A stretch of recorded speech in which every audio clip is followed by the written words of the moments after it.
중국 증시 출발 동향입니다. 어제 중국의 상하이 종합지수 3거래일 만에 하락하면서 급락했습니다. 낙폭이 3%를 넘어섰는데요. 최근 고점에 대한 부담감과 내년 중국의 경제 성장에 대한 우려감, 그리고 또 최근 중국 정부가 주가 조작에 대한 조사를 시작했다라는 소식까지도 투자 심리를 제한하는 모습 나타났습니다. 어제의 급락을 뒤로하고 오늘 중국 증시는 또 반등을 하면서 출발하고 있는데요. 먼저 홍콩 증시부터 출발 동향 확인해 보겠습니다. 먼저 홍콩의 항생지수는 현재 소폭의 상승세를 기록하고 있습니다. 0.19% 정도 상승하고 있는데요. 현재가는 23,379.11포인트 지나갑니다. 하지만 현재 상위 50개 종목 중에서는 이 내리는 종목이 19개에 달할 정도로 종목별 흐름은 팽팽한 상황인데요. 내리는 쪽에서 지금 중국 신화가 1.9%대 약세를 보여주고 있습니다. 이 신화의 주요 계열사들 임원에 대해서 중국 정부가 반부패 행위 조사에 나섰다는 소식이 악재가 되고 있습니다. 이 밖에도 중국 전력이 1.8% 정도 하락하고 있고요. 텐센트도 1.4% 약세 보이고 있습니다. 이어서 홍콩 항생지수로 넘어가겠습니다. 중국 본토와 홍콩 증시에 동시 상장된 종목들로 구성되어 있는 지수인데요. 역시 소폭의 상승세 기록합니다. 현재 0.42% 오르고 있고요. 11,727.29포인트 지나갑니다. 이쪽에서는 이 금융주들의 약세가 두드러지고 있는데요. 공상은행이 0.9%, CM은행이 0.8% 정도 하락하고 있고요. 태평양보험도 0.8% 내리고 있습니다. 이 밖에도 중국 은행까지도 현재 0.7% 이상의 하락세 기록하고 있습니다. 이어서 상하이 본토 시장으로 넘어가 보겠습니다. 오늘 상하이 증시에서는 4대 지수가 모두 상승세로 출발을 했는데요. 먼저 현재 상하이 종합지수는 상승폭을 또 많이 줄여가고 있습니다. 강보합권에서 등락을 거듭하는 모습이 나오는데요. 지금은 0.25% 오르면서 3,040.11포인트 지나가고 있습니다. 오늘 시가가 3,039.21포인트였는데요. 아직까지 시가 부분에서 크게 벗어나지 않고 있습니다. 이어서 A지수입니다. 상하이 A지수 역시 현재 0.2% 정도 소폭의 상승세 기록하고 있습니다. 지금 0.19% 오르면서 3,183.48포인트 지나가고 있는데요. 오늘 시가 3,184.29포인트였습니다. 지금 시가보다 약간 내려온 모습이 나타나고 있습니다. 대형주 중심의 상하이 180지수는 보합권으로 내려앉았습니다. 현재 0.01% 정도 아주 조금의 상승세만을 기록하고 있는데요. 7,496.23포인트 지나가고 있습니다. 오늘 시가는 7,507.71포인트 기록했습니다.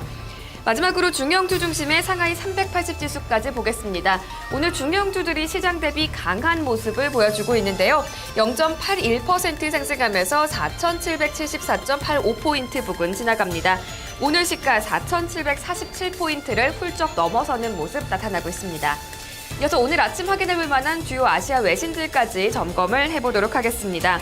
네, 중국의 중신은행이 중국의 국영투자회사인 중신국제금융지주유한회사의 지분을 매입하기로 했습니다. 이번 인수가 중신은행의 해외 진출 기반을 좀 더 공고히 해줄 걸로 보이는데요. 자세한 소식은 블룸버그 통신의 보도로 확인하겠습니다. 중국 최대 국영은행인 중신은행은 스페인의 방코 빌바오 비스카야 아르젠타리아, BBVA가 보유하고 있는 중신국제금융의 지분 29.7%를 인수하기로 했습니다. 인수대금은 81억 6천만 홍콩달러, 미 달러화 기준으로는 10억 5천만 달러입니다. 중신은행은 이번 지분 인수로 중신국제금융에 대한 지배력을 강화하고 전략 수립과 리스크 관리, 국제 업무 확대에 도움이 될 거라고 설명했습니다. 중신국제금융은 중국 본토 이외의 지역에서 상업은행 부문과 비은행 금융서비스 부문을 보유하고 있는데요. 이를 통해 앞으로 해외 업무 전략을 더욱 강화한다는 계획입니다. 한편 은행 자본에 대한 국제 기준이 강화되면서 BBVA 이외에도 골드만삭스나 뱅크 오브 아메리카 등 서방은행들이 중국 은행에 대한 지분을 꾸준히 축소하고 있는 추세입니다. 다만 BBVA는 이번 매각에도 불구하고 중국 시장에는 여전히 남는다는 계획인데요. 어제 매각과는 별도로 중신은행에 대한 지분 9.9%는 그대로 남겨둔 상황입니다. 네, 다음 소식도 확인해 보겠습니다. 세계 최대 전자상거래 기업 알리바바가 가지고 있는 최대 리스크는 바로 이 짝퉁 유통과 관련된 문제인데요. 알리바바가 짝퉁 근절을 위해서 지난해부터 10억 위안을 사용한 걸로 알려졌습니다. 로이터 통신의 보도로 확인하겠습니다. 알리바바는 어제 지난 2003년 초부터 지난 11월까지 위조 상품으로부터 소비자를 보호하기 위해서 모두 10억 위안, 미 달러화 기준으로 1억 6,070만 달러를 사용했다고 밝혔습니다. 올 들어 지난 9월까지 웹사이트에서 삭제한 위조 상품만 9천만 건에 달합니다. 지금도 2천여 명으로 구성된 태스크포스와 자원봉사자 5,400여 명이 지식재산권 침해 품목을 감시하고 있다고 설명했습니다.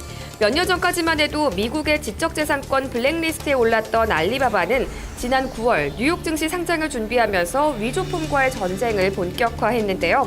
하지만 중국 내 짝퉁 문제는 여전히 심각한 상황입니다.